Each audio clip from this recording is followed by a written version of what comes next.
Bom dia a todas e a todos. Sejam bem-vindas e bem-vindos a esse terceiro encontro da série de diálogos, o IRI FALA AO CORONA, organizado pelo Instituto de Relações Internacionais da PUC-Rio. Meu nome é Paulo Chamon, eu sou pesquisador de pós-doutorado no Instituto e terei o prazer de mediar a mesa de hoje. Para quem está se juntando a nós pela primeira vez, essa série de diálogos é formada por 5 encontros realizados online todos os dias desta semana, das 11 horas às 13 horas. A programação completa está na nossa página no Facebook, IRI Graduação PUC-Rio, para quem ainda não tiver visto o que temos preparado nesses dias. Em cada uma das sessões, nós pedimos a professoras e professores do Instituto de Relações Internacionais que reflitam sobre as perguntas que o coronavírus ou a pandemia colocam para suas áreas de pesquisa e vice-versa, assim como quais engrenagens a gente deveria observar para entender alguma coisa do presente e do porvir. Nos últimos 2 diálogos, nós tivemos discussões sobre a questão da democracia e também sobre a economia política do cotidiano na pandemia. Hoje, para um diálogo intitulado Ainda o Normal e o Patológico, eu tenho o prazer de apresentar a professora Paula Sandrin e o professor Rob Walker. Antes de passar a palavra a eles, eu vou apresentar brevemente cada um, sabendo que é particularmente difícil apresentá-lo resumidamente, mas vou tentar. A Paula dispensa apresentações para a maior parte do corpo docente do IRI, onde eu ouvi dizer que ela é simplesmente conhecida como rainha. Ainda assim, como nós temos convidados externos, eu vou fazer o trabalho de apresentação. A Paula Sandrin é doutora em Relações Internacionais pela Universidade de Westminster, em Londres. Ela é professora do Instituto de Relações Internacionais da PUC-Rio e coeditora da revista Contextos Internacionais. Há tempos, a Paula trabalha sobre as relações entre processos de identificação coletiva e política externa, as relações entre União Europeia e Turquia, a política externa e diplomacia pública da União Europeia e da Turquia. Mais recentemente, os seus trabalhos têm também envolvido reflexões sobre afetos e emoções na política internacional, principalmente, mas não exclusivamente, a partir da psicanálise. Rob Walker é uma instituição na área de relações internacionais, né? Então, talvez a apresentação mais importante que eu posso fazer sobre ele é que ele é professor do Instituto de Relações Internacionais da PUC-Rio. Os trabalhos do Rob propõem pensar a política internacional a partir da teoria política, com atenção especial ao problema da soberania, ao pensamento do início da modernidade e às configurações espaço-temporais da política moderna, ou aquilo que ele chama de o internacional. O Walker é particularmente conhecido pelo seu livro Inside Outside, Relações Internacionais como Teoria Política, que está traduzido em português pela editora da PUC-Rio. Assim como pelas décadas de leitura crítica da política internacional e de trabalho de criar espaços para a existência intelectual e institucional do pensamento dissidente na área. Então, agradeço de imediato imensamente a vocês dois, Paula e Rob, por estarem aqui conosco. Eu vou fazer alguns últimos avisos de protocolo em português antes de colocar o chapéu de falar em inglês para o encontro, para iniciar o diálogo de hoje. Então, a dinâmica de hoje vai ser a mesma dos últimos dias, mas é a seguinte: os participantes estão todos com o microfone mutado, né, desligado, para que possamos ouvir os palestrantes e os convidados da melhor forma possível. Durante todas as falas, o canal do chat está aberto, eu estou vendo que todo mundo já está sabendo, né?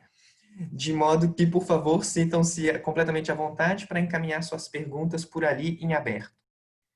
Caso você se sinta mais à vontade para fazer a pergunta bilateralmente, vocês podem clicar no nome da Vitória de Faria Ribeiro, que já vai mandar um aviso sobre isso para ficar mais fácil, ela está aqui conosco na sala, e selecionar a opção chat. Ela reunirá as perguntas em grupos e encaminhará para mim, para que eu direcione as perguntas aos palestrantes no tempo oportuno. Então, sem mais delongas, eu vou passar a palavra para a Paula e passar para o inglês. Once again, thank you very much, Paula, and thank you very much, Rob, for being here. Paula, the floor is yours to speak for about 20 minutes, 25 minutes, and so we can have some conversation afterwards. Obrigada, Paulinho. Eu vou falar em inglês, mas eu só queria agradecer a Manuela, a equipe da coordenação e a equipe do núcleo por organizarem esses eventos, essa série aqui de seminários do IRI FALA AO CORONA. Então vou começar e vou falar em inglês, né?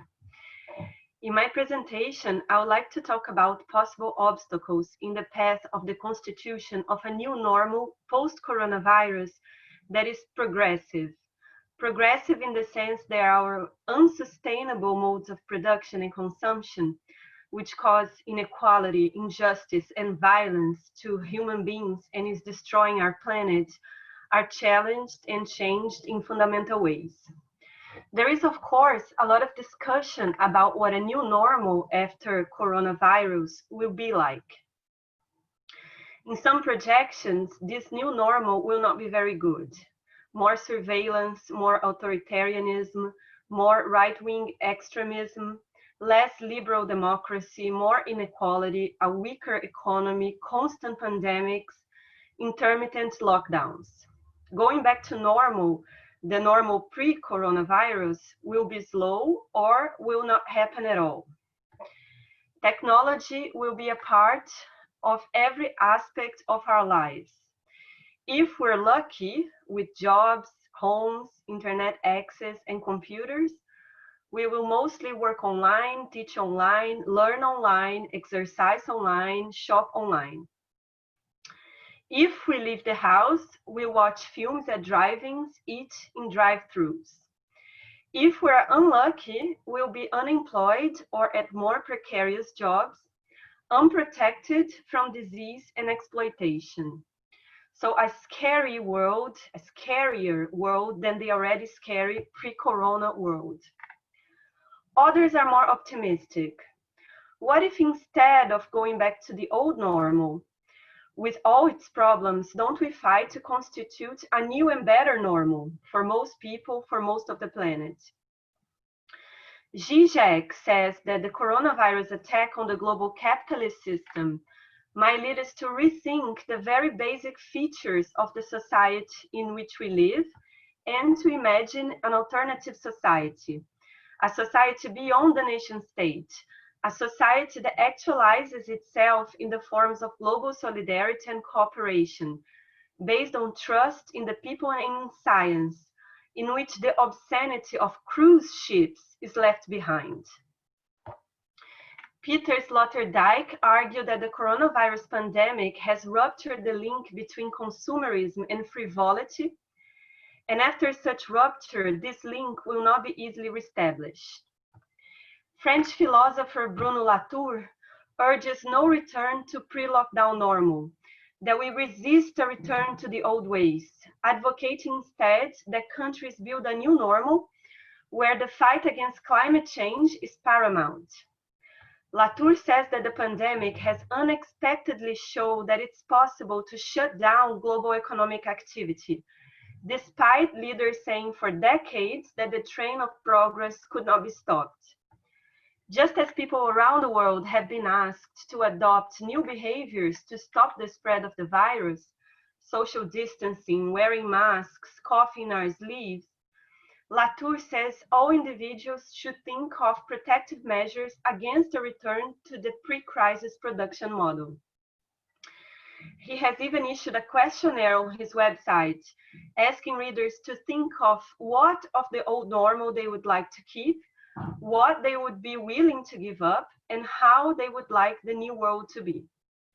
It is from these contributions that I would like to begin my presentation today. I would like to talk about things that might prevent us from imagining and desiring the possibility of another world. Of course, those who profit the most from the old normal, the winners of finance capitalism, the winners of neoliberal globalization, big businesses, fossil fuel producers, shareholders of those corporations, bankers, stockbrokers, might not want to bring about change. As Ilan Kapoor tells us, for the winners of capitalism, enjoyment is derived not simply from accumulation, but from over-accumulation, extravagant wealth and luxury, and the thrilling drive to accumulate by dispossession, as he calls it, through privatization, commodification, deregulation, and land grabs. So why would you want to change something that is so enjoyable to you? But I think that even people who did not benefit so much in the world pre-corona, or did not benefit at all, those who did not overaccumulate, who did not expropriate, but were in fact expropriated, the unemployed, those at precarious jobs, the indebted, and even people who think that a new reality is desirable and necessary because the world pre-coronavirus was destroying the lives of humans and non-humans, and therefore we ought to change our ways, might experience some difficulties embracing the prospect of a changed world, of a dramatic transformation in our global socio-economic system and in our ways of life. And why is that? Because there is effective investment in the old normal way of life. Unconscious desires have much to do with the sustenance of a capitalist global order. It is our unconscious attachment to and enjoyment of contemporary capitalism that helps hold it in place and inhibit efforts to introduce change. This attachment can occur even in situations that subjects consider negative and claim want to leave. My point then is that some of the main obstacles to the materialization of a progressive new normal are attachments to a way of life that brings, on one hand, the enjoyment of overaccumulation and expropriation to a few, the winners of capitalism, as Ilan Kapoor puts it, and on the other hand, brings or promises to bring enjoyment through consumption and work to the many, even if it does not keep its promises. What am I talking about here? Writing well before neoliberalism gained prominence, Herbert Marcuse argued that in post-war capitalism, in the developed industrialized world, or in the global north, as we call it today, individuals were no longer commanded to delay gratification, but to enjoy through consumption. Desires were not repressed, but oriented towards capitalist commodity pleasures, consumable gadgets forged by science. Psychoanalyst Jacques Lacan noted that if the ancient master repressed, the modern master, capitalism, promises no limited enjoyment, all satisfaction, again, even if it rarely delivers it. In societies of commanded enjoyment, a term that was coined by Todd McGowan, duty becomes duty to enjoy. After the Second World War, from big businesses to labor organizations, from the conservative to the progressive end of the spectrum, the combination between mass production and mass consumption was seen as a promise of abundance for all. In late capitalism, we have transitioned from mass to segmented markets, which thrive on promises of difference and individuality. In addition, nowadays, contemporary capitalism displays a much richer landscape of passions than it did in Marx's time, as we are not only commanded to enjoy that which we can buy with the wages received from our work, but we are also commanded to enjoy work. The traditional imperatives to work and produce have been merged with the current imperatives to enjoy and be happy. Enjoy and be happy producing at work. Now we are commanded to achieve self-realization, satisfaction, gratification, and pleasure at work. In this sense, neoliberal capitalism does not generate only the sad effects of anxiety and fear brought about the constant threat of unemployment and precarity, but also promises of joyful effects. As Frédéric Lordon says, the submission to demands for every ever-rising productivity is not only the effect of violence, and what I mean by violence in this context is the threat of losing our jobs, which could mean material destitution, but also at times we are offered opportunities to enjoy. Not only the joy of getting paid, not only the joyful alienation through consumption, but the joy of fulfillment and self-realization at work. And even workers in developing countries or in the global south and in precarious jobs such as Uber drivers and iFood motorcyclists can be integrated into a neoliberal ideology not only of consumerism, but of autonomy and self-sufficiency at work, like being your own boss, working flexible hours. Cruel optimism, as Lauren Berlin argues, is when we desire and become attached to something which is an obstacle to our flourishment and well-being. When the object or mode of life that attract us prevent us from achieving what led us to it in the first place.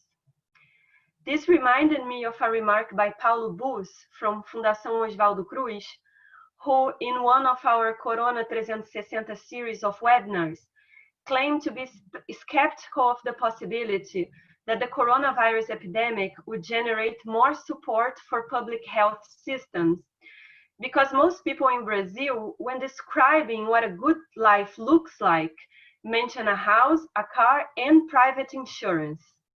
Private health insurance.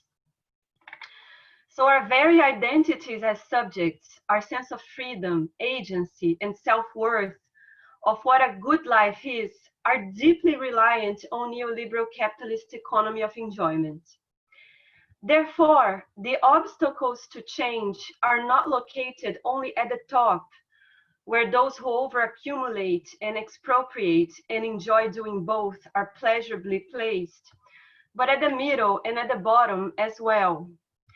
And I think it's important to point out these things, not to intensify a sense of impending doom, but because if we want to change something, we have to analyze carefully the situation we find ourselves in.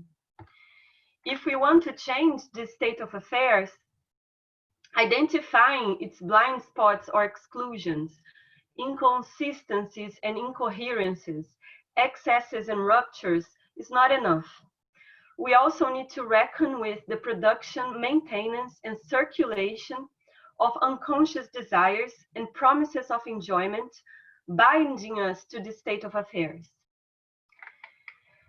The Economist magazine last week said that COVID-19 creates a unique chance to steer the economy away from carbon at a much lower financial, social, and political cost than before, because the businesses at the heart of the fossil fuel economy, oil and gas firms, steel producers, car makers, are already going through the agony of shrinking their long-term capacity and employment. But my point is, moving to a new mode of living is not only a matter of material incentives or disincentives, but also a matter of breaking attachments to our neoliberal carboniferous consumer capitalism, which provides or promises to provide abundant opportunities for enjoyment of personal automobiles, health insurance, cheap flights, cruise ships, electricity-dependent home appliances and gadgets, achieving self-realization at work, being our own bosses. It is very difficult to give up on something that structures our subjectivities and provides or promises to provide enjoyment in myriad forms. So what are we to do? Curl up and die? Well, the literature I mobilize in this presentation, which is psychoanalysis, tells us that breaking attachments require a process of mourning, of facing the pain of letting go. To do this, it helps if we are presented with an alternative object of desire. In this case, a new mode of existing and living in this planet that is sufficiently attractive to inspire us to face the pain of loss and to reorient our desires. If our unconscious attachment to this world, the world pre-coronavirus, helps hold it in place, then reorienting our desires to alternative modes of living may be our only way out. But I will not finish this presentation too optimistically. The struggle to reorient our unconscious desires to other modes of being and acting in this world is never guaranteed. Not only because it's very painful to let go, but because our efforts can all too easily be crushed, diverted, redirected, and even co-opted by hegemonic discourses and practices, as we know has happened with some feminist, anti-racist, LGBTQ, and ecological struggles. So we have to be very careful. So that's it from me now. Thank you, Paulinha. Thank you, Paula, for this, you know, to the last minute, almost super inspiring, but then, as usual, mitigated. Thank you very much, Paula. Rob, I'll pass the ball immediately to you, so we can continue. I'm Gia. Hi, everybody. It's a great pleasure to be here. Wish I was there.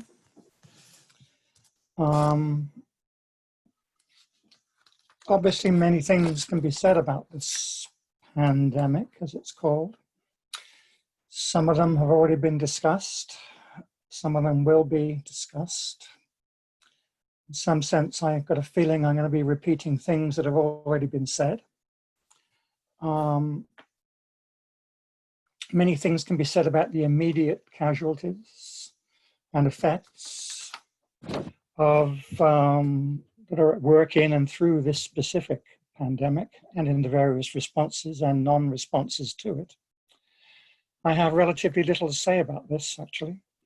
Some things about it are clear, many are not, and despite confident claims about how it will all unfold or come to an end, its future trajectory is very uncertain. What counts as expertise and wisdom one week can become criminal stupidity the next. And we are certainly aware that the situation has become much worse in all too many places, because expertise and wisdom have been constantly undermined by criminal stupidity, even while that what counts as expertise is also far from settled.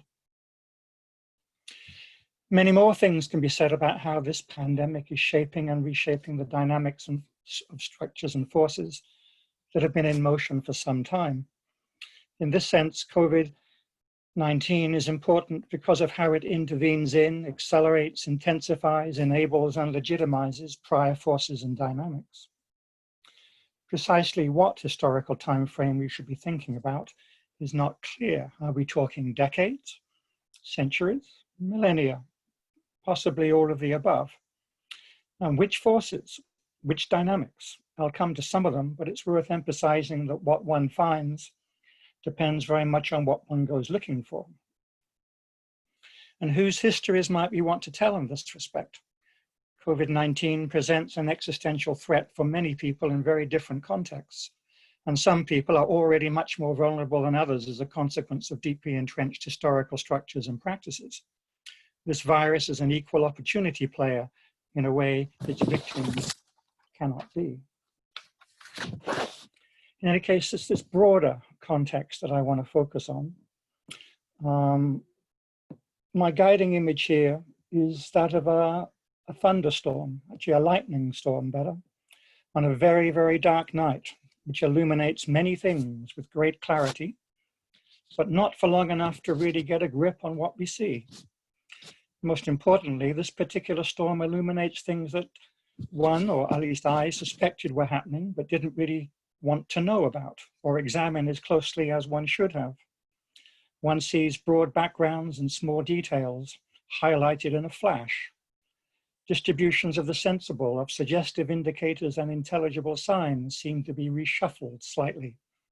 It's not that everything has changed, but that some things seem to have changed in ways that make an enormous difference.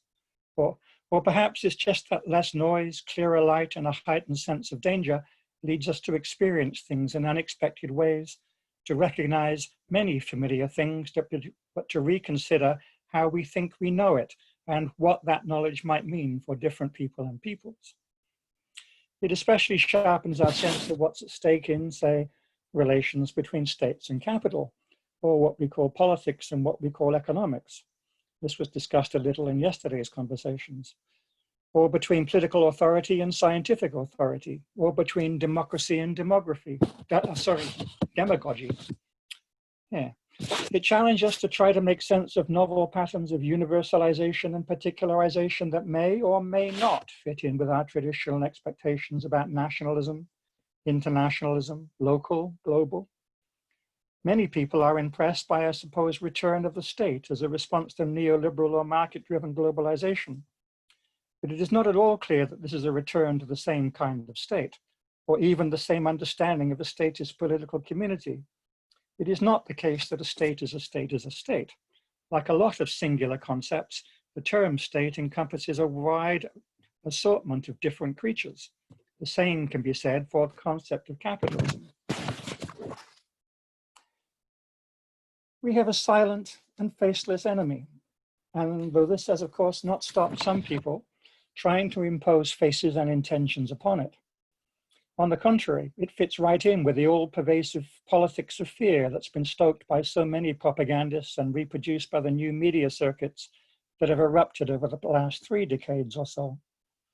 It demonstrates how all societies are exposing patterns of inequality expressed in the deaths of the most vulnerable, and demonstrates how close we are to an ethics of acceptable euthanasia, whether as triage in the hospitals, or the price of getting back to business, or the lottery of those who live from day to day and so must gamble, submit to their fate, rather than make choices for themselves. It raises questions about modern accounts of humanity and its relation with the rest of what we call the natural world. Many would surely say that COVID-19 is just another case of nature striking back against the hubris of a species that thinks of itself as the measure of all things, another warning from a colonized and plundered planet.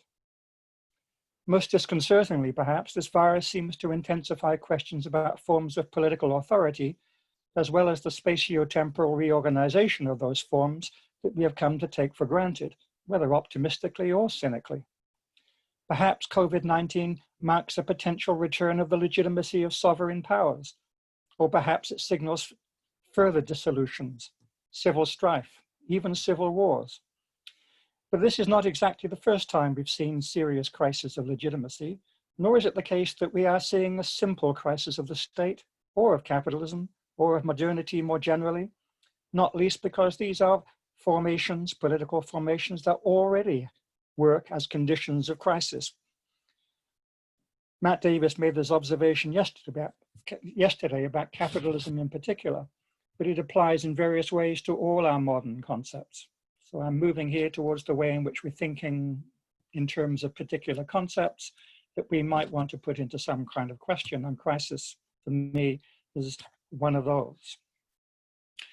There are many analytical strategies for putting these and many other themes together.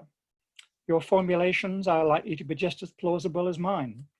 For myself, I would start from 2 ends of a spectrum, from the extraordinary degrees of inequality, more or less legitimate equality, I might add, that are visible everywhere, and from the arrogance of a species that thinks it can split itself off from the rest of the planet in the name of self-creation and self-determination. That's a long story for other occasions. Still, I do think it's important to try to think about how this pesky virus is only one variable in a much bigger story. For all its negative consequences, we might be a little grateful for the way it forces us to come to grips with a broader context of some sort in order to see what kind of thing this pandemic is and how it may be significant beyond the immediately obvious. This virus may eventually play itself out. Its effect on many other dynamics will not. So that's some context. What I've said so far is to allow me to move into a more theoretical kind of discussion and to try to think about what's at stake in this current pandemic. I could take many hours to do this, or just 10 minutes or so. I'm hoping the 10 minutes will at least give you a sense of how things we take for granted about the way we tend to speak about politics, using concepts that seem entirely innocent and banal, make it quite difficult to appreciate what is at stake in the things we think and speak about. It is often useful to think about how the concept of a balance is used in politics. Here, the concept I have in mind is the normal, and Paula has already said some interesting things about this. It's not too difficult to see the term normal is rather loaded, perhaps more difficult to see that it is loaded in some very different ways.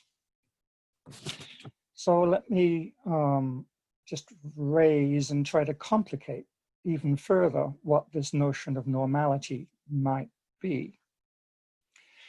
I'm cooped up here in Vancouver Island, a very comfortable place, I must say.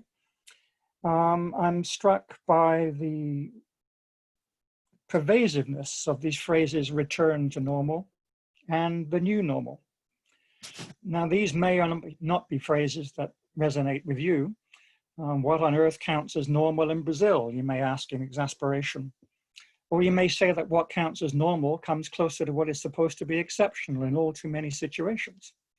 In any case, you may also want to say that it doesn't seem clear enough that whatever people's expectations and hopes, it's unlikely that any of us will be seeing any simple return to normality ever. The fancy philosophers will tell us that the present is always past and gone simply because time goes faster than we can experience it with our senses. All kinds of people have been telling us that the modern human condition is one of speed and acceleration, of temporalities that evade capture within the boundaries and jurisdictions within which we have long sought to contain movements and flows. For the time being, many of these flows and movements have been blocked. I'm unable to fly to Rio, much to my annoyance. Mercantilism and quasi-nationalist populisms play out their politics of fear and force. But still, it moves, as Galileo said many centuries ago. So the undoubtedly strong sense that normality will somehow return, or that we can eventually find a new normality, carries a lot of political force. Here I want to say that this force comes in many different forms. I want to say that 5 of these forms will already be familiar to you in some way, and that the 3rd, 4th, and 5th of them are especially noteworthy of attention in the current context. So, normal, as in normative, that is, as ethical, as a matter of values, as a matter of justice, or what should be the case, usually used in opposition to the empirical, of what is the case. Ethics has, of course, come to be seen as the traditional discourse of us good guys. Some of us are a bit skeptical about this designation, however. Normal as norms, norms in the plural. That is, the rules, values, practices, conventions, and so on through which societies, as well as the international system, establish some kind of order and regularization, preferably, but not necessarily in ways that at least have the smell of ethics and justice. Think of the Geneva Conventions, for example, or the niceties of diplomatic conduct. Again, it's the good guys who tend to buy into this usage, not, for example, the realists.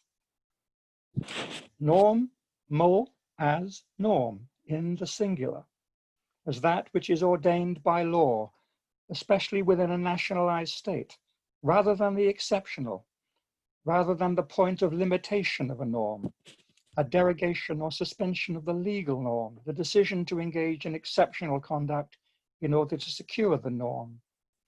This formulation might be traced back many centuries, but is especially associated with accounts of sovereign authority in general, and the formulations of the German legal theorist Carl Schmitt, who is famous for, among other things, identifying the circular logic through which the exception or limit affirms the norm, so that the sovereign can decide when to affirm exceptions. Among other things, this usage gets at what is at stake in questions about the responsibility of state authorities over questions of life and death within a nation state. Indeed, the fundamental meaning of a norm here, of a presumed normality, is the nation, the national interest. Call this political realism if you want, but this is the context in which what counts as normal is linked to the authority of the modern state and sovereign capacities of a particular kind. Normal and normative as the assumptions governing the normal operation of a system of rationality, with the classical model of a market economy as the primary example. Here you may want to say that the most basic norm is efficiency, or the translation of private interests into common wealth, or the maximization of profit, Again, limits are involved. We call them margins, as in marginalist economics. We work out values by calculating the relation between demand and supply, for example. What is involved here is less the national state than the community defined by participation in a market. One of the key theorizations of which is given by thinkers like Friedrich Hayek, since associated with market capitalism and neoliberalism. There is, of course, an important difference between political community defined in terms of nation and one defined in terms of market. The former tends to be more inclusive and more affirmative of equality under the law for all those considered to be parts of a nation. Neoliberals, following a version of the Hayekian line, famously tend to affirm that only about 20% of the population does all the work and deserves 80% of the benefits. So what counts as normal here is very difficult to reconcile with the nationalist version. This is one way of thinking about the relationship between state and capital and how COVID-19 intervenes in this relation. Finally, fifth, the title of today's session refers to the normal and the pathological, which happens to be the title of a book by the very eminent French historian of science, Georges Canguilhem, originally published in France in 1966. You may or may not have heard of him, but even if not, you will have probably come across something very close to his ideas as a consequence of the early writings of Michel Foucault, for whom Canguilhem was a crucial mentor. Foucault actually wrote an interesting introduction for the English translation. The book is a history of concepts of health and disease, that is, about the non-mathematical sciences. It's entirely appropriate for thinking about this particular virus. He showed how the medical distinction between health and disease is, to invoke the crudest of terms, socially constructed through various institutions, notions of hygiene, economic interests, technological innovations, changing concepts of individuality, ideals of the human physiology appropriate for new industrial requirements, and so on. This is the detailed tracing of the complex socio-political construction of what is nevertheless made to seem perfectly clear and natural boundary between the normal and the pathological, or the normal and the insane, if you want to follow Foucault's version in the History of Madness. I don't want to say anything more about any of these possible journeys. I just want to raise them. Just two concluding remarks. I would say that while normality will not return, it is hard to imagine, all five versions of what can seem like a very innocent concept of normality offer some useful entry into diagnosis of what is going on. People are being mobilized by normative concerns. New norms of social behavior are being elaborated, including social distancing, mask wearing, and of course these norms are flouted for various reasons, which may or may not lead to the promotion to the status of legal prescription. Exceptions are made to establish norms in the name of life and death, in practices of triage in hospitals, in decisions to deny care to the elderly. Exceptions are also made in more Hayekian terms in the name of restoring economic life at the well-known cost of greater casualties. And there are many struggles within and across many institutions through which new discriminations are being made on a daily basis between those people who are considered to be acceptably healthy and those who are less so. My second concluding comment is that we're not just talking about concepts here. My third version is at the heart of what we call the modern state. The fourth shapes what we understand by an economy. The fifth speaks to what we call society. Questions arise about how all these five, as well as other versions, relate to each other. In my view, questions especially arise about how each version expresses specific accounts of limitation, of inclusion, exclusion, how boundaries are presumed and reproduced. My sense is that one of the things that COVID-19 will eventually reveal is that our conventional understandings of where those boundaries are and how they work will need to be reworked and rethought. Not only is there no normality to go back to, there is less and less reason to treat the concept of normality even as an analytical tool. Let me stop there. Thank you very much, Rob, for this very thunderstormy presentation. We get a flash and things to see through it, at least I think. We've had one or two questions coming in already, but so what I'm thinking to do, I'm gonna do, since I can use my sovereign powers for the moment, is just maybe throw the balls back to you with the ball back to the two of you with a couple of cross themes to the two of you, so we can get a full round of questions then from the audience, if that's okay. So, Paula, I'm thinking in relation to your conversation on the certain circuits of attachment and enjoyment as obstacles to achieving a new progressive new normal, and the way in which, if we want to actually change our state of affairs, we need to make proper diagnosis, and proper diagnosis involve or includes analyzing circulation of enjoyment. And I'm thinking if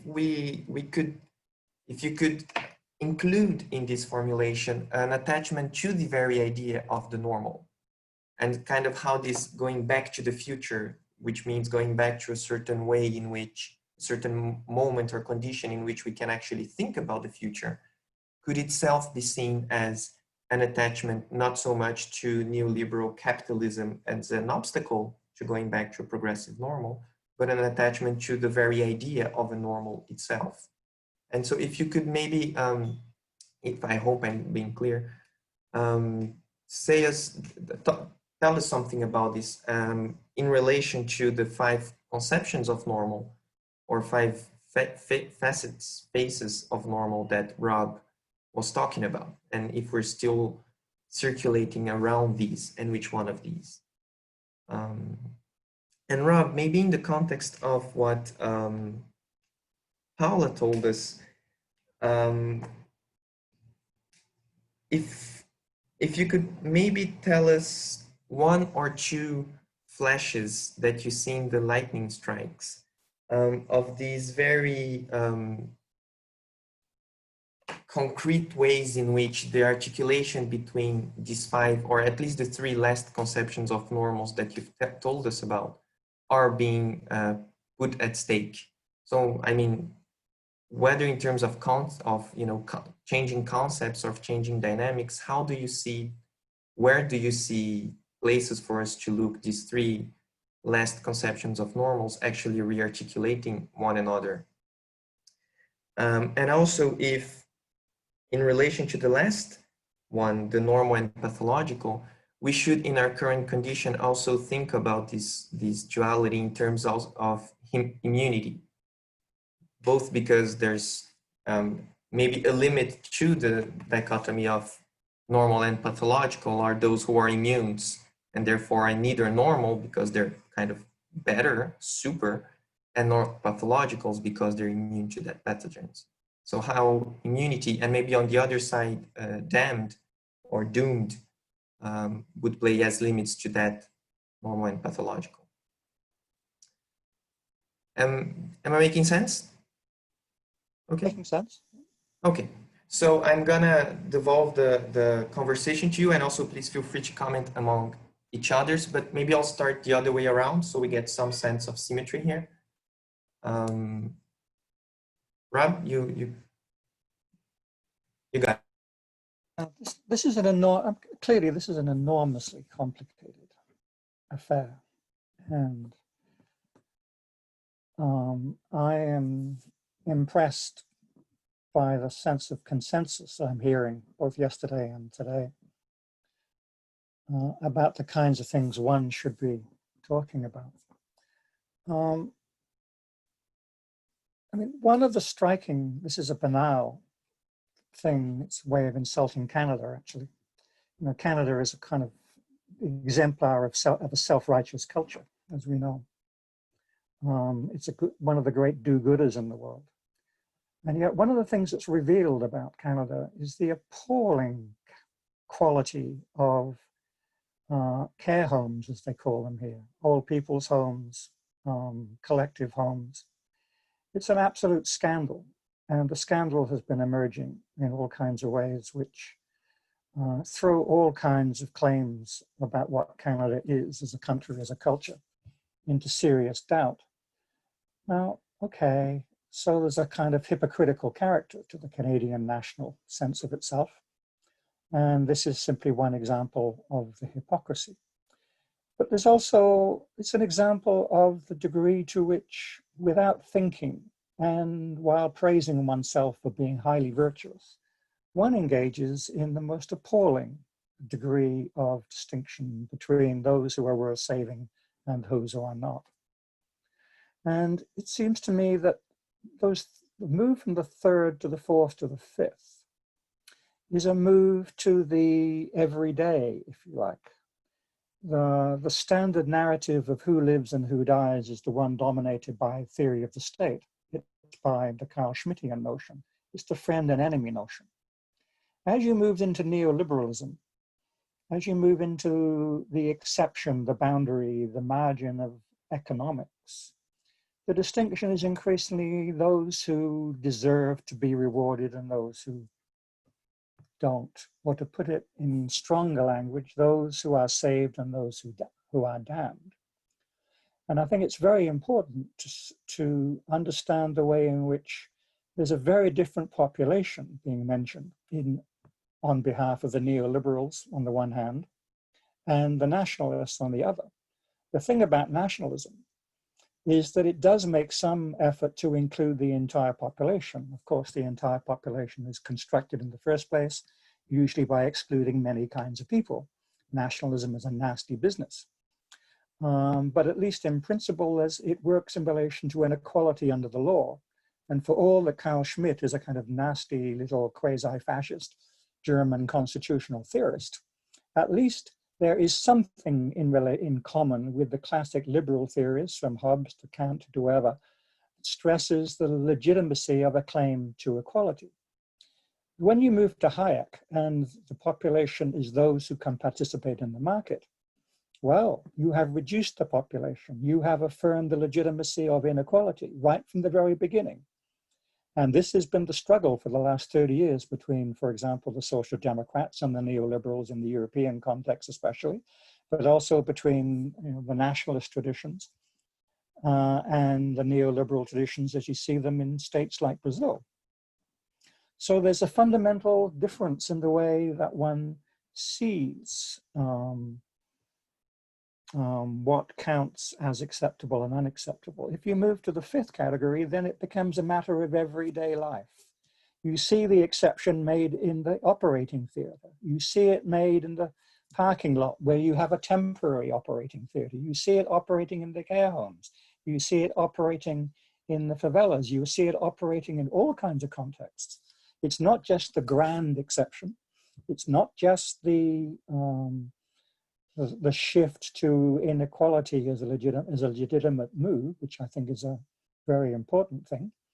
It is that one's daily life continues to see the reproduction and legitimation and normalization of a situation which is anything but normal. It is rather a relationship between the normal and that which is not.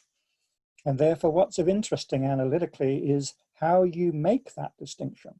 How do you have the internal versus the external? And I think that one does see in the smallest instances exemplars of a fundamental transformation about how we think about the relations between those who are legitimately included and those who are pushed aside. The bottom line of what I was trying to say is that boundaries are clearly changing. We do not know how. And that rather than think about normal, you need to think about what the limits of what counts as normal. And I think this particular virus gives you a very, very clear set of or field of examples in which to read that transformation.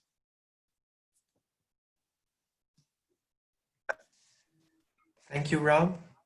So, and the other thing is, Paula is talking about, let's say, subjectivity and the unconscious and so on. I'm talking about this in terms of language.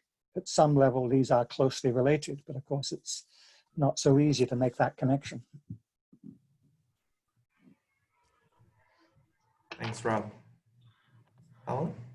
Okay, okay, Paulinho, I'm not sure I understood exactly what you meant. I'm not sure I understood the phrase, if I could comment something about the attachment to the idea of the normal, but I'm not sure I understood exactly what you wanted me to talk about it. But anyway, I can talk about what I understood of your comment. And if I'm wrong, then after I say it all, you correct me. Okay, so as Rob was saying, this idea of the normal has to do with what should be the case, as he put it.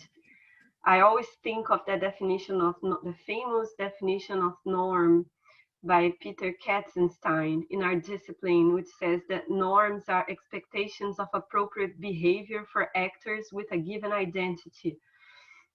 So it has to do with appropriate behavior, expectations of appropriate behavior. And I think it's easy to understand why we would be attached to the idea of the normal. Why would we want to be considered normal? Because of what Rob has been saying about what it means to be outside the limits of what counts as normal. So there are, of course, several benefits of trying to conform with a norm. Of course, we never really manage to be in 100% conformity with a norm, but those who are more able to perform a norm or to identify with a norm, of course, there are several psychic, material, and symbolic benefits of being able to do so. And of course, in my presentation, I focused on the normal as this economy of enjoyment, of attachments to neoliberal capitalism. But we are not only invested in capitalism, of course, we're invested in the nation state. Of course, we can be invested in whiteness. We can be invested in dominant gender understandings, in cartographic imaginations of the world. So there are several signifiers, so to speak, as Rob mentioned, language. There are more valued and considered more normal.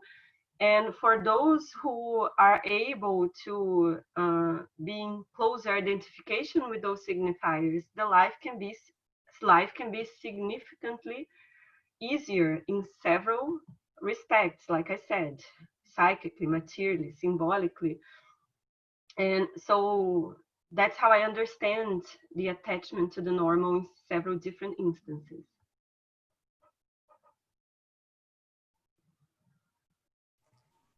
Okay, thank you very much, Paula. I'm happy. I think you understood my question as I had posed it, so I don't need to clarify further. We've received some questions, so I'm going to read the questions to you because some of them are formulated in very specific ways.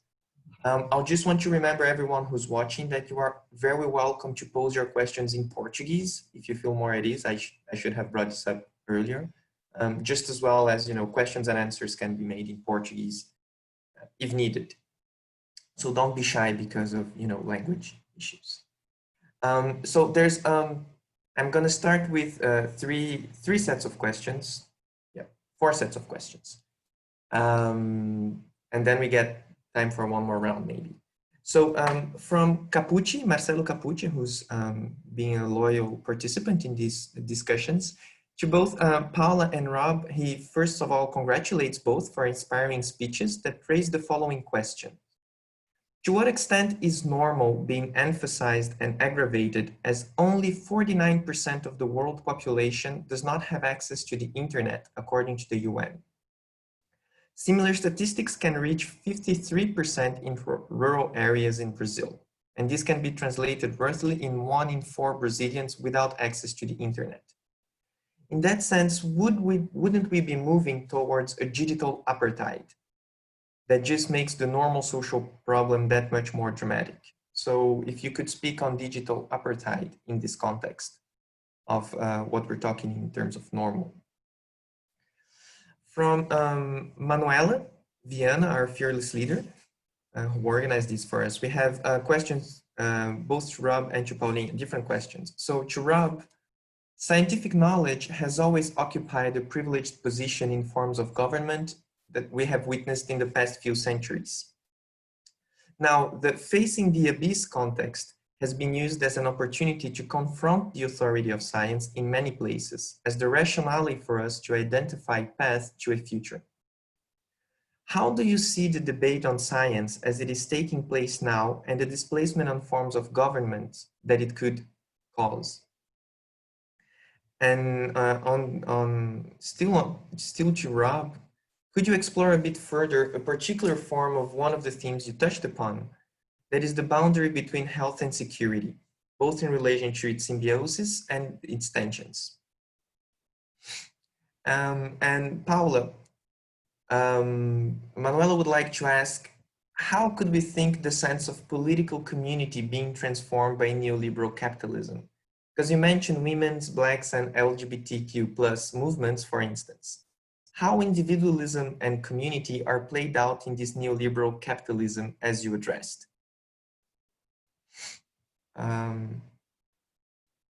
So that's actually a lot of work already. So I think I'm gonna pass the speech both to Rob and Paula, and continue the questions afterwards.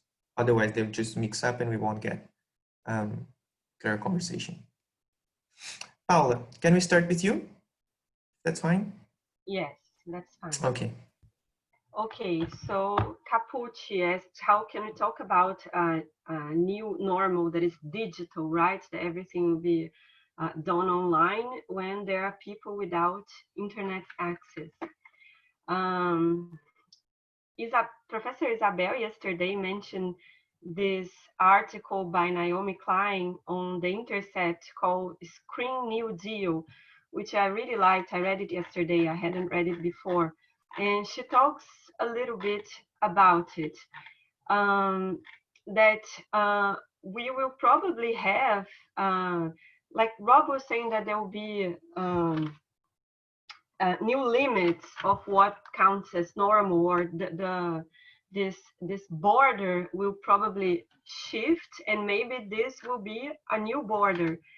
And I said in my presentation that for those of us who are lucky, we will mostly work, teach, learn, exercise, and shop online. But there will be those that will be unemployed, unable to do all these things from their homes, and those are at precarious jobs, meat packing in warehouses, sorting out packages to be distributed, who will be unprotected from disease and exploitation.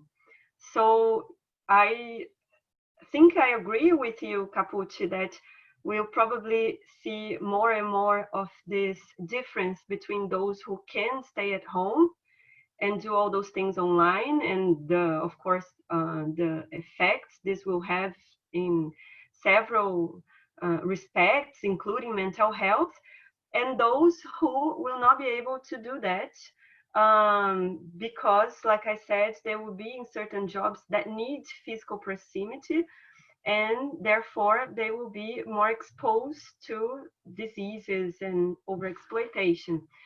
And Naomi Klein in this article talks about what it means to go digital. She talks about a high-tech dystopia. When we talk about education, for example, what it would mean for children to study online, not only for those who have internet access and computers at home, what it means for those families, how childcare would take place, but for those children with unstable internet access or without home computers, how can education, or for children with special needs? So I think if we do have this online distancing spreading, we'll see all these sorts of dividing lines propping up. And Manu, how can we think of political community in neoliberal times, in times of individualism?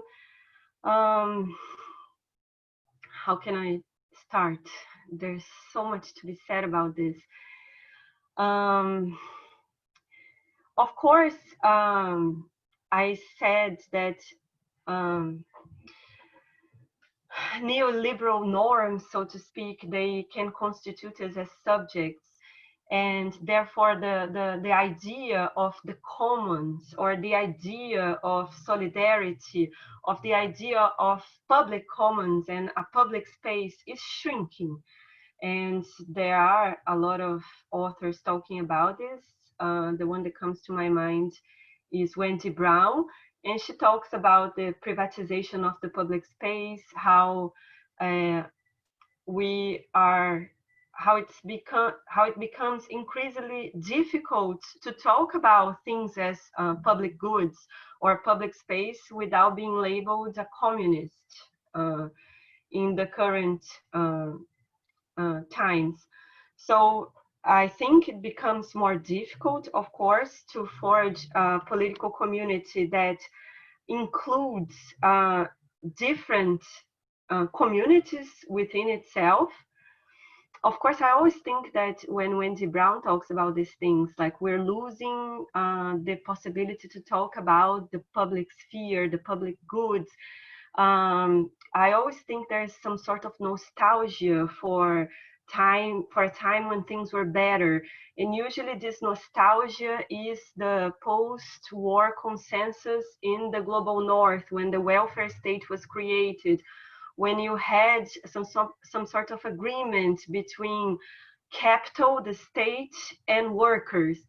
And once this agreement collapsed from the 1980s onwards with neoliberalism, then it became more difficult to talk about these things, about the public good. And what you have is the idea either there is no such thing as society, as Margaret Thatcher famously put it, that we are all individuals looking after our own. Maybe the only community that exists is the family. But of course, like you said, there are groups that form some sort of political community as well, and that can attempt to forge some sort of ties and political demands for those groups. But we also know that sometimes those demands can be co-opted, as I said in my presentation, and the force that they have can be significantly weakened by capitalism itself, that it co-opts those demands and make them products that we can consume. And that's why what I was thinking, that we have to be careful, because nowadays it seems that we all agree that, well, not all of us, of course, but I mean, there are some of us who agree that the world has gone to shit, that it no longer works, that it's all horrible, and we have to do something. And the knowledge that we had did not make the world a better place, did not fulfill its promises. Quite the contrary, it produced this horrible world we're now living in. And there's a lot of attempts to discover or become more in contact with forms of knowledge that were marginalized, that were not part of our everyday life. So indigenous cosmologies, Afro-diasporic cosmologies. But my fear is that capital probably already notices this.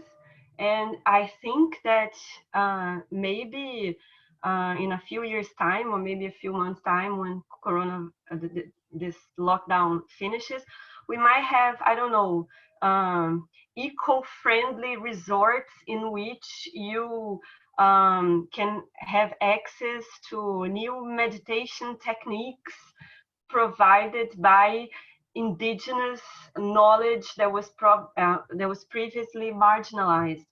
And I don't think, of course, this would be new. We know that, for example, in the 60s and 70s in the global north, a lot of knowledge from the East entered, you know, the hippie communities, and then became, I don't know, yoga studios where you can have, I don't know, a kale juice, and maybe you can travel to an ashram in India if you have money. So I think there are, of course, several alternative ideas of political community in neoliberal times. In one hand, I know I'm talking too much, but let me just wrap it up. On one hand, we can say that it's more difficult to build a political community nowadays because everything has been privatized and individualized, and it's very difficult to talk about things that will be public. On the other hand, you do have a lot of alternative modes of living that already exist, that people live in those forms of life that are more respectful of our planet, so to speak. And there are attempts to be inspired by those other modes of living, but I'm afraid capitalism will notice this and will make something very attractive out of this that will just strip it of all its force, its political force. Thank you, Paula. Rob, can you follow up on this? You need to unmute. Hello. You mentioned the phrase or the concept of apartheid. It's a very loaded concept. The answer to your question is fairly simple in general, namely that what we take to be normal already works on the basis of a fundamental exclusion of large parts of humanity. If you think of the international system as a form of population control, which is what Foucault sometimes says, then the population in question is a split one. When we talk about humanity, we don't actually mean humanity. We mean part of a population that we define as humanity. And from that point on, you then split humanity into its various constituent bits, usually on the basis of nations, but also in relation to those who are capable of, let's say, property accumulation and therefore judged to be worthy of citizenship within the world of capitalism. So there's a whole thing going on with how we think about who counts as a human being and a politically qualified human being at that. So I would start with the notion that one should resist any sense that there is a normal inclusion of everybody. You raise the specific question of digital apartheid. Well, okay, I suspect you're right. There is a difference between those who are active and those who cannot be active. But I personally would not want to privilege the technological element of this without going through the condition of possibility of the technology, which is precisely the normal presumes a difference between the normal and the unnormal. This is obviously a long conversation, and it speaks to the difficulty of concepts like humanitarian.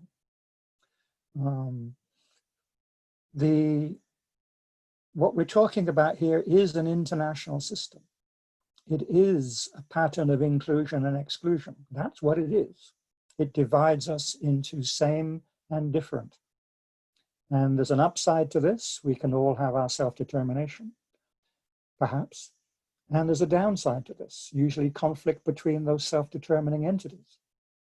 But beyond that, there is an exclusion of the world. There's an exclusion of much of what counts as humanity. And it's that exclusion which enables the legitimacy of what we count as a pattern of inclusion and exclusion, namely the international order. Capitalism plays out a related game. It's not opposite. It's a similar kind of logic. Both arise under conditions under which other forms of human organization, in particular empires, are no longer viable. You're no longer living under the hierarchical authority of the emperor or the pope or God or whatever. You have decided to affirm your freedom within a particular kind of flat world, as I sometimes say. And in that world, apartheid is a constitutive condition of the very possibility of speaking about modern man. So, starting from there, I would want to then go through how you understand the access to particular technologies, particular access to writing skills, literacy, all the way through to the digital operations. And I don't actually see that much difference between the digital question and the prior questions. If I can just, you can see where I might go from there. To Manu, it's another very complicated question. Well, two of them. Of course, we're all caught. I presume that most of us prefer to privilege the medical community rather than the lunatic politicians amongst us in making judgments about knowledge of this present virus. But at the same time, we all know that science is also a particularly difficult concept. And from the point of view of critical theories of many kinds over the last, since the 18th century, in fact, from Rousseau onwards, at least, there have been deep suspicions about the way in which science turns into a kind of monster. It's the Dr. Frankenstein creating the monster problem. It is the loss of meaning in the world that you find with the analyses coming from both Marx and Max Weber. It is the notion that science turns into a technology of domination. So we're kind of caught here. There is no neutral, nice space that one can simply say, I choose science over politics. I choose the doctors over the president. I think this is a very, very important thing, and I don't have anything simple or quick to say about it, simply to recognize that what counts as authority here, what counts as authoritative knowledge, is absolutely central to the politics of our day.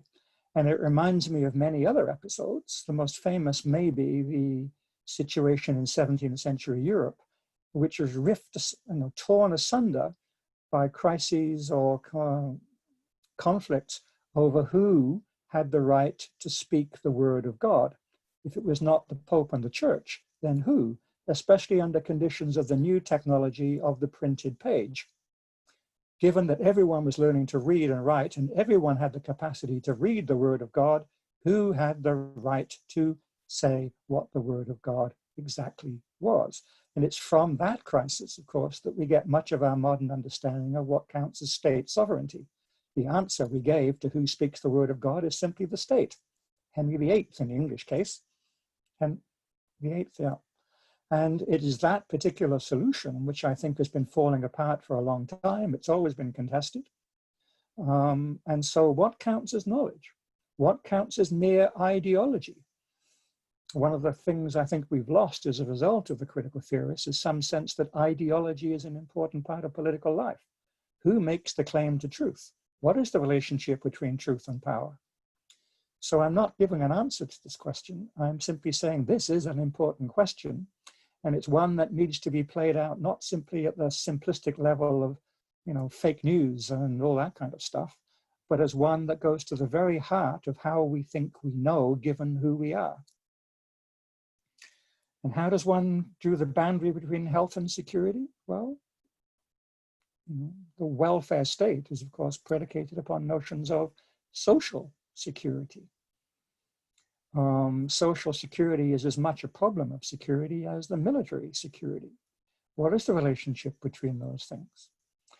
One of the interesting thoughts one might have about that old white boy, Thomas Hobbes, is that he would say that modern states are no longer able to provide security and therefore are illegitimate. It is right to rebel.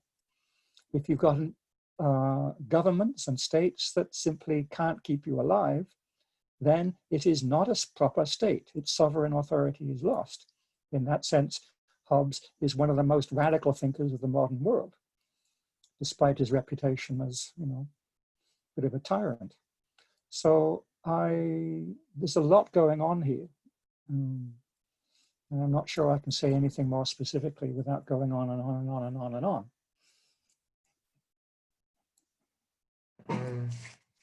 Okay, then I'll take advantage of this quick ending because we've suddenly had a flood of very diverse and I think difficult questions coming in. So I'm gonna break them into blocks so we don't get lost, but I'll also tell you to try to keep your comments not necessarily fast, but also, manageable. We have one question in Portuguese, so to keep faithful to the formulation, I'll keep it in Portuguese, which is a question to Paula. Como os processos e dinâmicas pelos quais esses apegos são ligados a desejos e prazeres do neoliberalismo são atravessados e desestabilizados pelo colonialismo e suas discriminações raciais, de gênero e sexuais? E se como isso torna as experiências do novo normal em países marcados pela condição pós-colonial marcadamente diferente daquela em países do norte global? É uma pergunta do Matheus.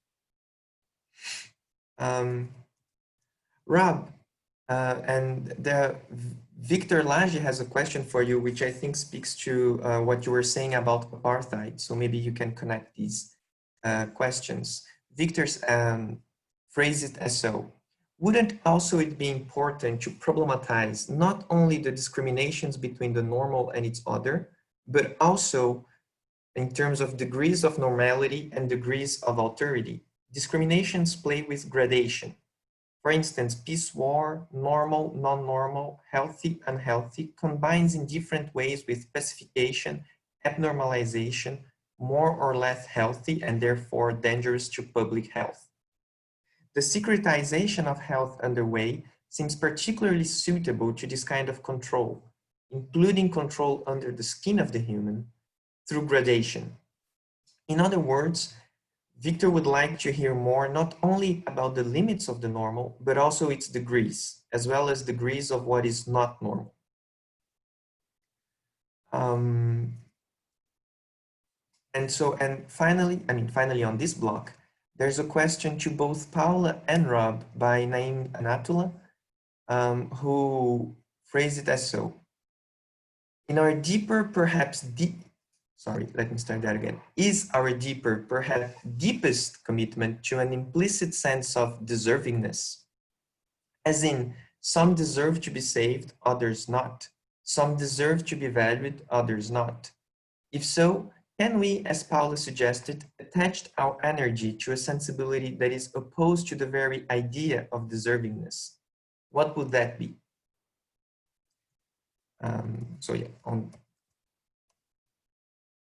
So I'm gonna just once again throw this to Rob and Paula. We've been going back and forth. Anyone would like to start in particular? Okay, so Rob, since your mic is on, I'll just leave it at you. Writing notes. Victor always asks questions which go to the heart of the matter. Well, to which there's a simple answer. It's yes.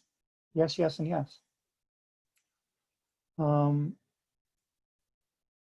I think I alluded already to the shift that one can see in the third, fourth, and fifth of my limited account of the possible categories of thinking about normality, stressing the fifth, which is in fact one that is very much in keeping with the need to think about gradations. This is why, for me, not only Kangian, but also Foucault's early work, especially in the history of madness, and the move to the genealogical positions, and the move to international political sociology as a study of the details of securitization practices, for example, is so important. Much contemporary political debate gets hung up on relatively traditional binary distinctions between norm and exception, for example. It follows the conventional radical dualisms that we've seen in Western thought since Descartes, at least. And you're given the choice of either or. What actually matters is the gradation. Let me give you one particular example from the difference between the Schmittian version and the Hayekian version of what counts as normal.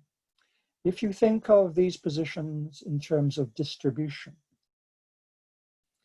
the Schmittian and statist move, the egalitarian move, gives you what's called a Gauss curve, a normal curve, a bell curve. It's a 50-50 distribution. And the disadvantage of that 50-50 distribution is that you tend to have very sharp edges at the end of the curve. That's where the exception occurs. If you think about an 80-20 curve, the so-called Pareto curve, the Pareto distribution, then at least one side of that curve is very gradual, very, very gradual. And it's in principle difficult to identify where you make the cut, where the normal and the exceptional occurs. You can make it anywhere.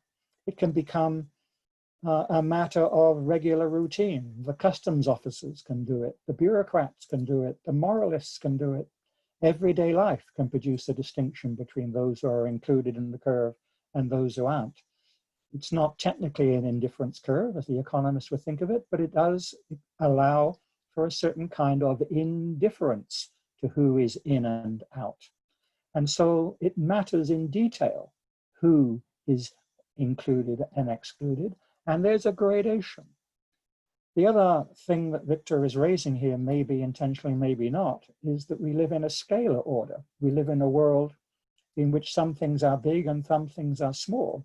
And there is a kind of, we have various ways of mediating between large and small. And okay, for most of the conventions, it is the big that matters. It's the big victories. For some people, it's the small victories. Well, you can go both ways. I think you should go both ways. We live in a world which is simultaneously huge and tiny. It's the relationship between the particular and the general. It's a relationship. What matters is not either side of the relation, it is the relation itself. And finally, in this context, if you think about boundaries, then the boundaries are not something which divide. They are zones of differentiation. Life occurs within the boundaries quite as much on either side of them. Personally, I would say that boundaries is all there is. We all live within boundaries. We all live within gradations. We all live within scalar orders. But we believe somehow that boundaries simply divide one thing from another.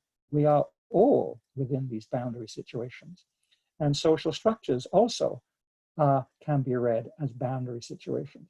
So for me, Victor's question goes precisely to the way in which one needs to have a very different understanding of what we mean by a boundary between the inclusion and the exclusion, the self and the other.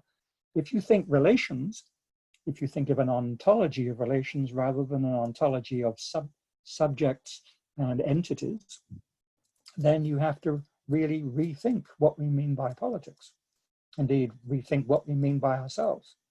So there's a very deep set of implications that can be drawn from this. So,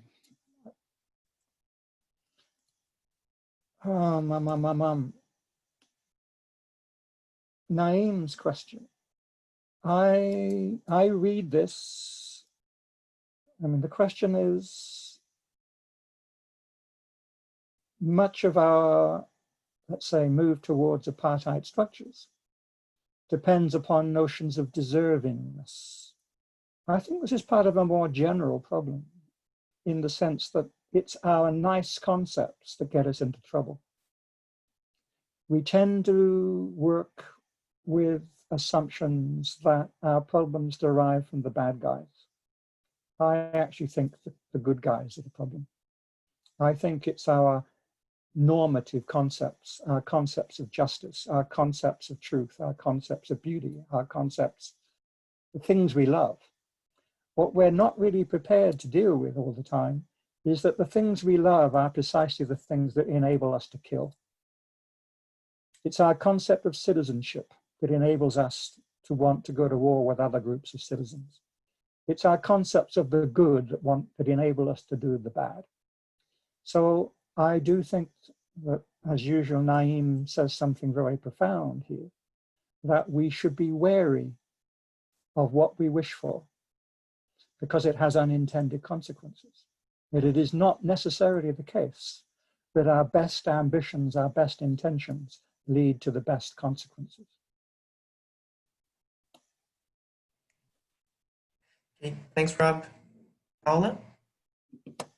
Okay, so I will answer to Mateus and Naeem, and I think my answers will be connected.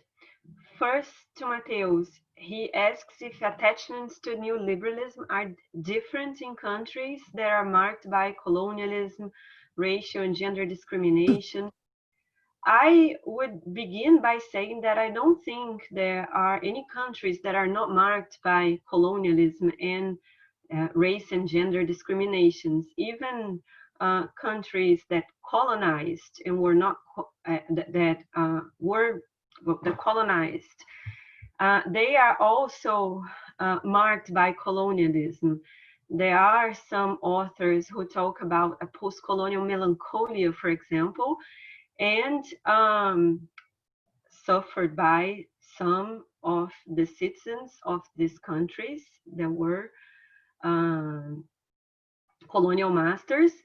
And of course, in many of these countries that were colonial masters, they have, as part of their population, people who used to be part of their colonies that went to live in those countries. So I think that all countries are marked by colonialism and race and gender discriminations. All countries, within all countries, there are parts of the population who have their humanity questioned, who are placed in the zone of non-being, as Frantz Fanon famously said, and therefore those people who are placed in the zone of non-being are more likely to suffer violence and injustice and degrading treatment. And then your question is, you asked about countries, right? This unit of analysis, countries. I would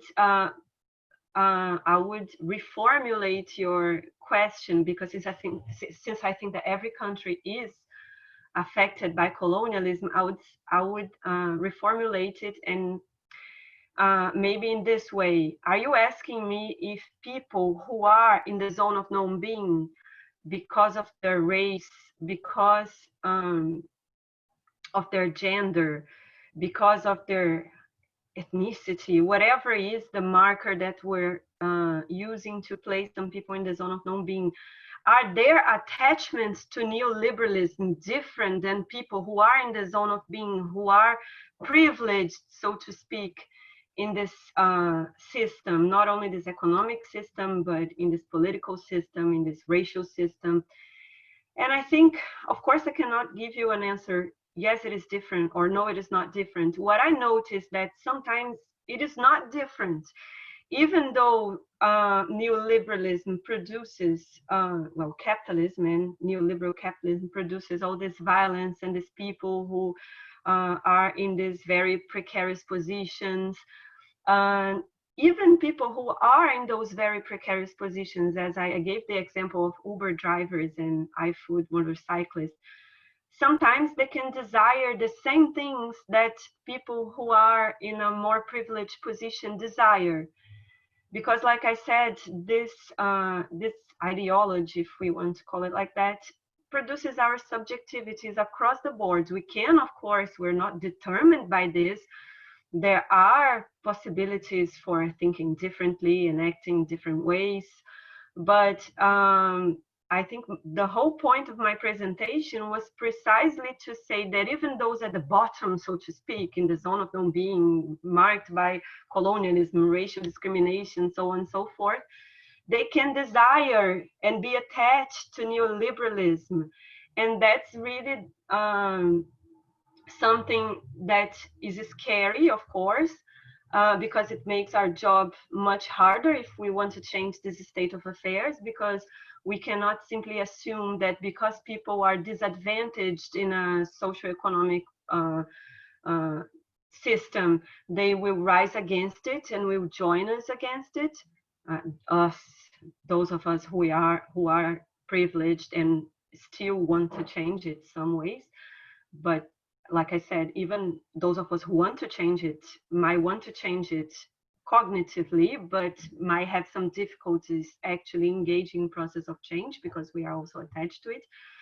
So that's what I have to say about it. I think that attachments to neoliberalism can be very strong, even in countries or parts of segments of the population, which is marked by colonialism and race and gender discriminations. And about Naim's comments about our commitment to this idea of deservedness and how can we break this commitment. I have no idea how we can break this commitment, but as I pointed out in my presentation, I think diagnosis is an important step in order to change the state of affairs. And when I think about this commitment to the idea of deservedness, when you brought this up, two things came to my mind. First was this sentence by Judith Butler.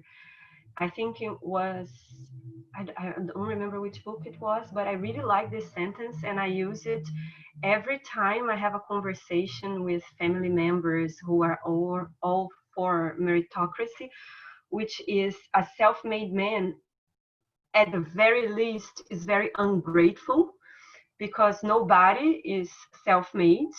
Of course, we need the support of several human beings and non-human beings to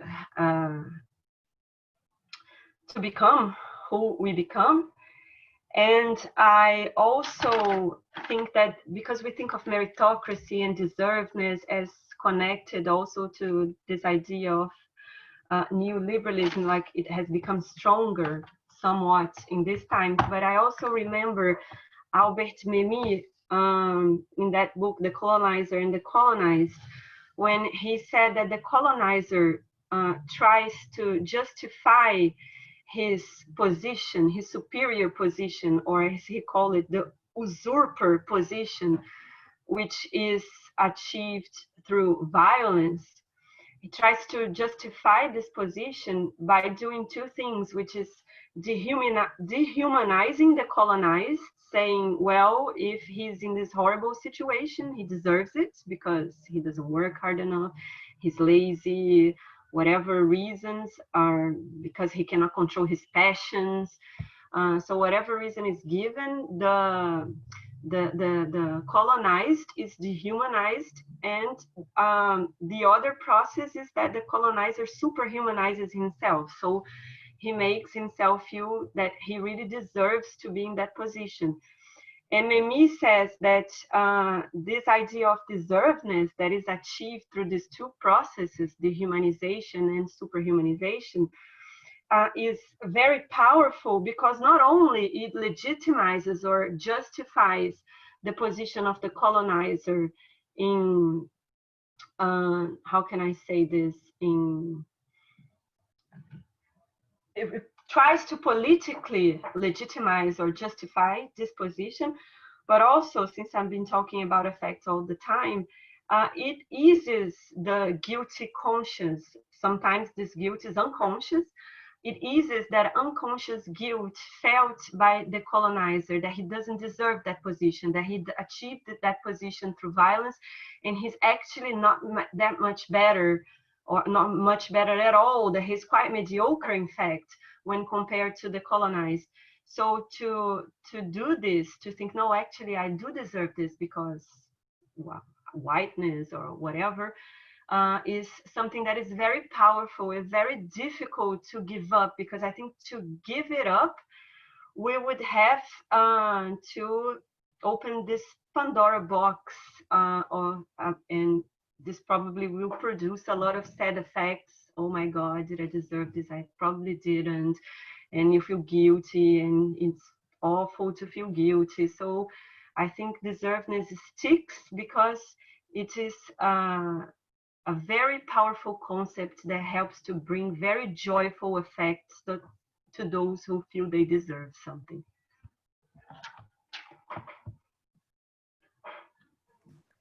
Okay, thank you, Paula. So we have more questions coming. I think I'm gonna close the question making so we can actually keep this manageable. I have 3 more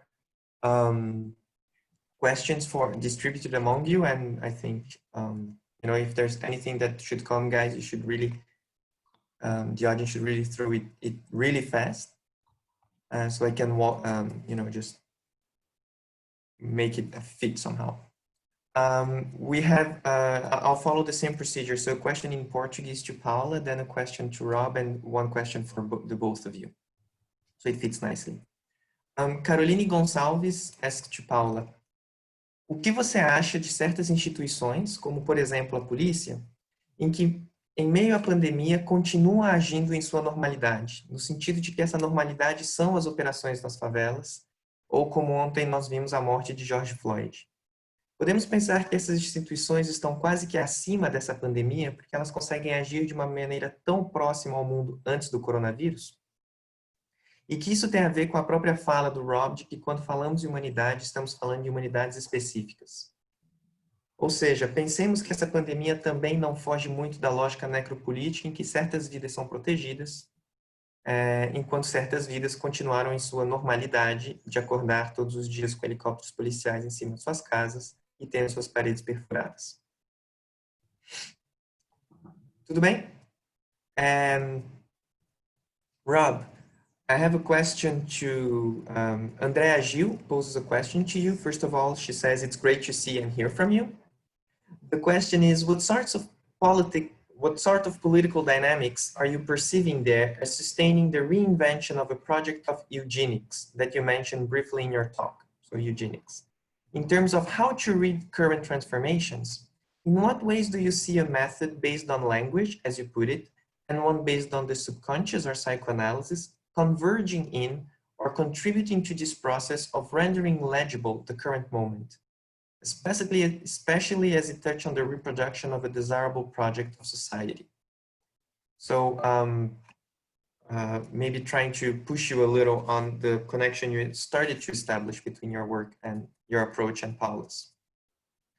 Then Carolina Salgado is asking a question, 2 versions of a question to the both of you on solidarity. So Paula and Rob, talking about the idea of global solidarity, I would like to listen Paula's take on how networks of organizations of global solidarity can be understood within what you call economy of enjoyment, considering the changing material and ideational incentives constituting those organizations today, mainly where there is strong support to conservatism and extremism. So global solidarity and economies of enjoyment.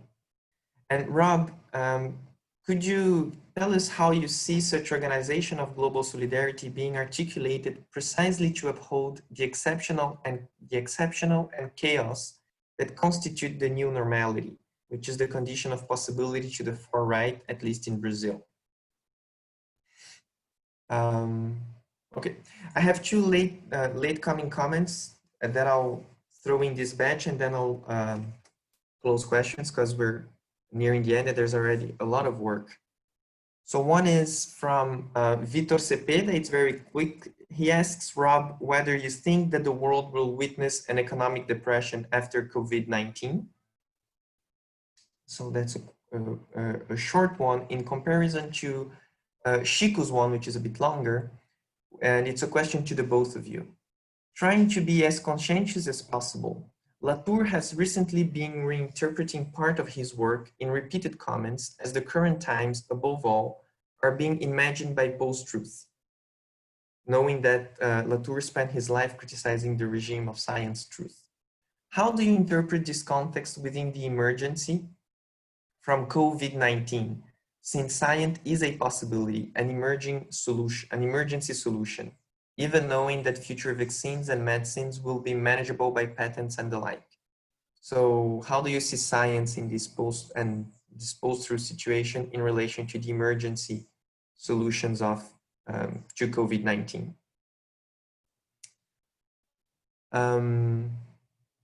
Okay, so I'll ask maybe Rob to start, so Paula can catch her breath a little, and then I'll send it back to Paula.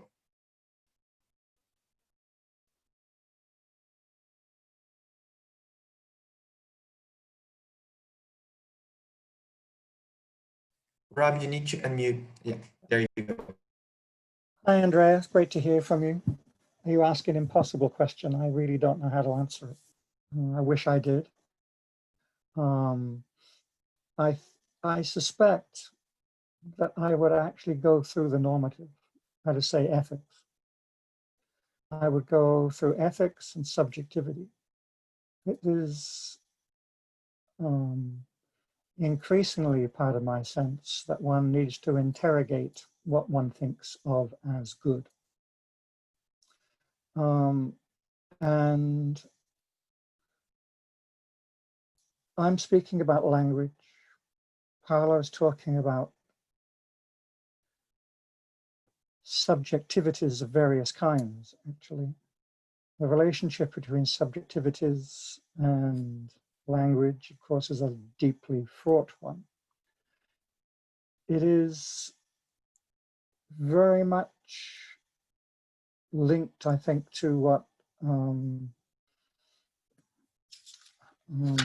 Naeem was getting at with the notion of deservedness.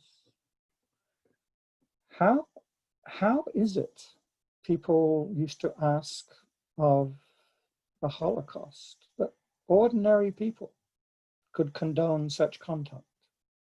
How did that happen? The banality of evil was Hannah Arendt's line. Well, it's really still a daunting question. How do people turn questions of life and death into a kind of normalized way of thinking, which in one way or another, consciously, unconsciously, willingly, unwillingly, legitimize eugenic practices of one kind or another? How do nice Canadians allow those care homes to become what they are? They had to send the military in, and the military today issued a report about conditions. When you've got to actually send the military in to deal with old folks in care homes in a relatively civilized country, how does this happen? Well, what kind of discourse does one want to deploy here? Does one want to deploy discourses of human nature, or discourses of capitalist commodification, or the way in which we are inoculated in our feelings? We are encouraged to take things for granted.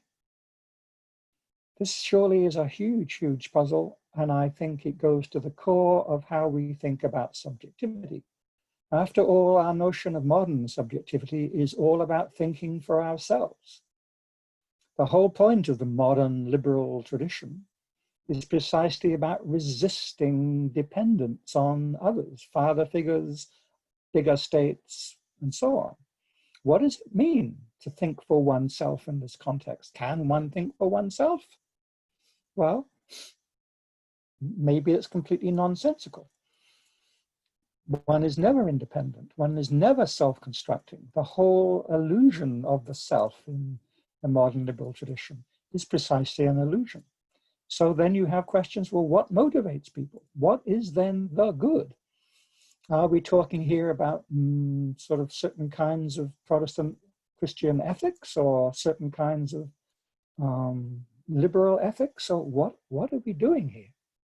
So I think rather than try to answer your question, again, I would say, look, COVID is revealing the paucity of our ability to think about really deep questions which are central to the way in which politics is currently articulated. I think that's all I can say on that matter. It's a question which has bothered me for decades, and I can't say that I've got any further now than when I was reading the Frankfurt School 30 years ago, or when I was trying to reconcile Marx with Freud, or whatever. This is all very hard stuff. Networks of solidarity. Well,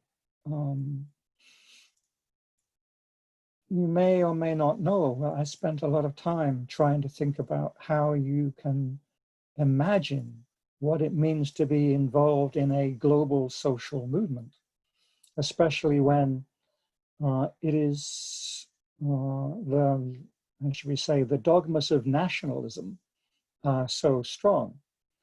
Empirically in the 1980s, I spent a lot of time trying to watch how various kinds of social movement were trying to respond to the troubles of the day. And yet the standard position was always to go back to some kind of locale or some kind of national political arena, rather than try to understand how you might make connections between different peoples in different parts of the world. And so for me, the whole notion of network solidarity is an interesting, very interesting question. And I think that we are now going to go through another round of trying to think about how, for example, the new social networks will be deployed to enable us to do some other version of the global-local relationship in a network sense. But, you know, famously, our notion of what politics is not networked. It's all about containers. It's all about particular places. Nationalism didn't come about by accident. It's overdetermined by 2,000 or 3,000 years of human history. So solidarity, I'm not sure it's a term that I would actually use. I think what we mean by politics now is actually a more interesting one. How does one think about politics when there is no obvious progressive polis, no single contained public space? And so it's relations of one and many, relations across networks, practices which are precisely practices rather than fixed sites. These are all questions about what we mean by politics now, and they also go to questions about what we mean by authority. So in this context, I prefer not to play the sociologist. I prefer to play the political theorist, because in the end, the question about what counts of politics is, for me, central, and I think it should be central for everybody. Politics is not what it seems to be.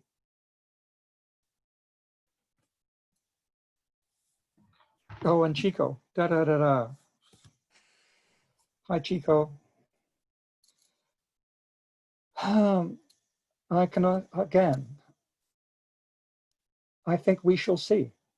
We will see how states of emergency are used by various actors, players, corporations, whatever, to further their interests, to elaborate their claims. I think it's an empirical question. In these kind of situations, I actually turn into a radical empiricist.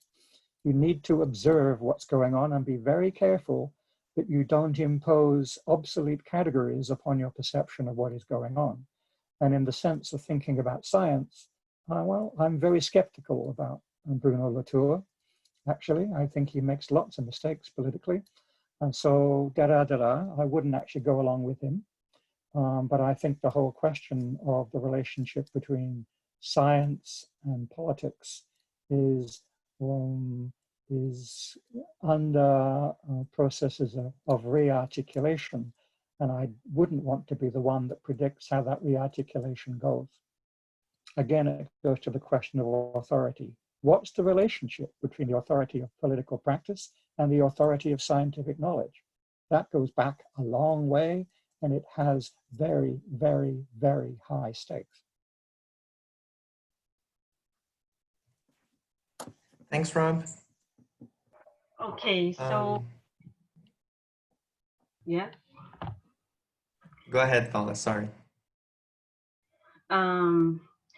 So Carolina Gonçalves' question about police operations in favelas, acting in the normal way they've always acted. Carol has been my student, and I know she studies these things, so she probably can anticipate everything I will say, even the texts I will cite here.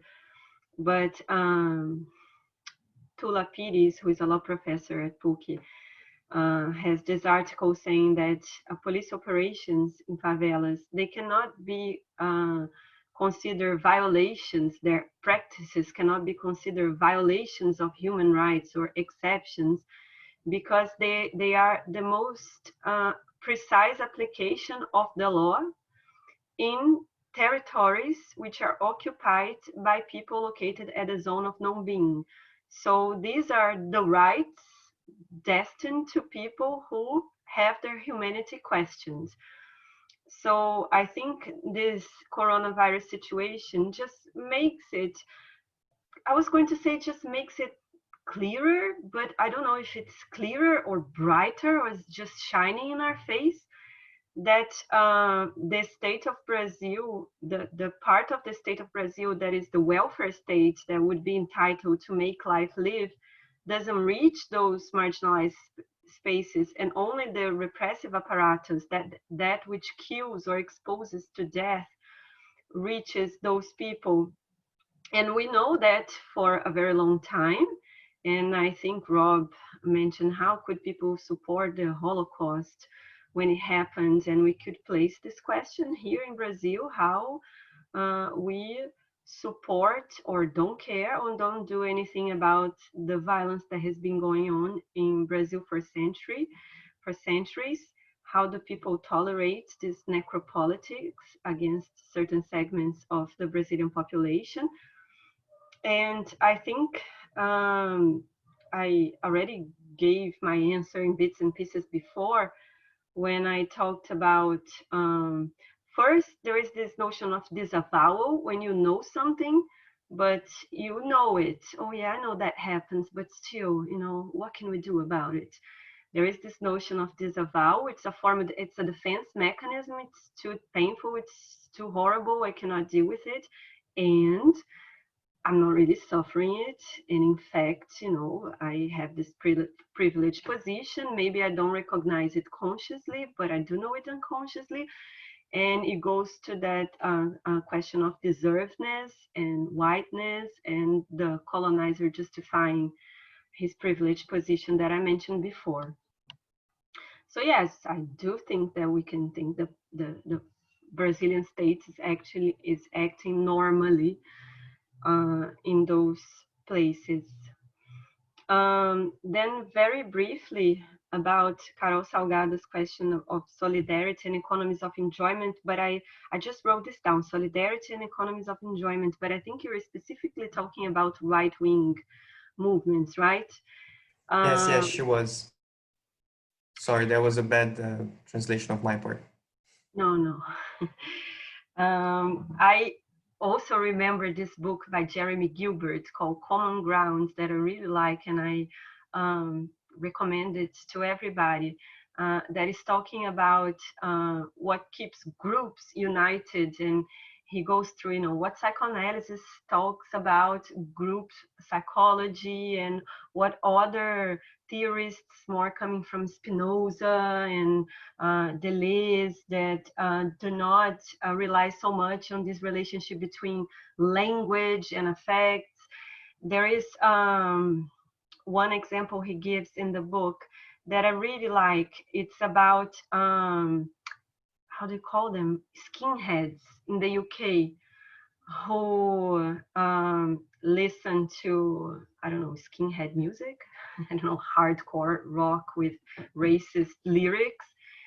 And they were interviewed and asked, why do you like to be part of this group? And why do you listen to this music?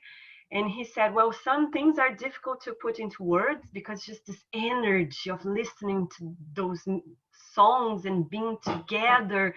So it's something that it's hard to articulate. But one thing that he said is like, well, it makes me feel special. You know, I'm white, you know, and this group says that whiteness is good, whiteness is better, and I am. So it makes me feel better. I might be underprivileged in several other areas of my life.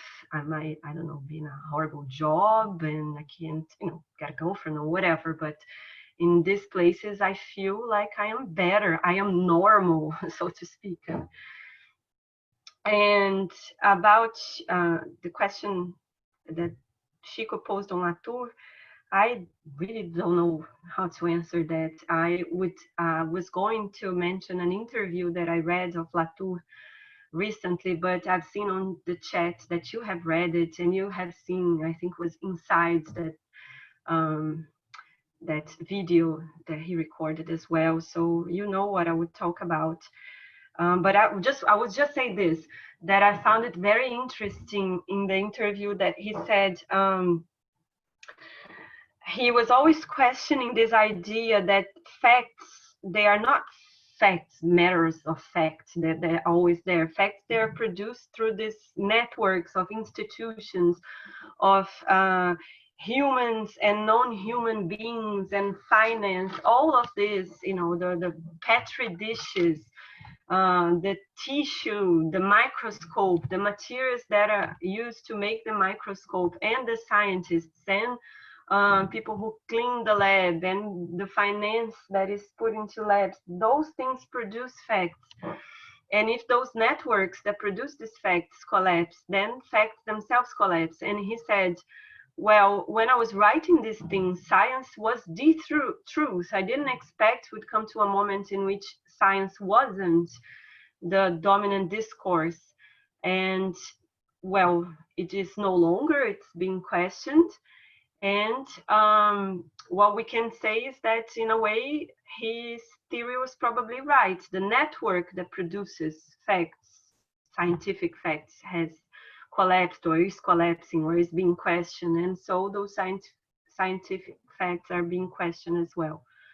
But as Rob said many times, we should be skeptical and careful when talking about science as well, right? We know all the violences that were committed in its name. Okay, so thank you very much, Paula, for this last round of responses, but also thank you very much, both Paula and Rob, for your contributions, participations today, both your vivid comments and responses to all kinds of different questions, which I think was quite impressive, but also just the provocations you brought to us. This was indeed an excellent dialogue. I'll just switch one last time to Portuguese to make the final announcements. So, if Rob will indulge me. Pessoal, só 2 lembretes para os nossos diálogos por vir. O primeiro deles é que é preciso inscrever-se diariamente. Vocês precisam se inscrever em cada um dos dias do diálogo para receber o link do diálogo daquele dia. Por fim, para o dia de amanhã, nós teremos no mesmo horário, das 11 às 13, um diálogo com as professoras Paula Drummond e Maíra Simon, intitulado Por Trás da Linha de Frente, Hierarquias de Gênero e Relações Civis Militares. Então, esperamos contar com vocês mais uma vez, com as excelentes perguntas e participações. Então, nos vemos amanhã. De novo, muito obrigado, Paula. Muito obrigado, Rob. Thanks, guys. See you all tomorrow.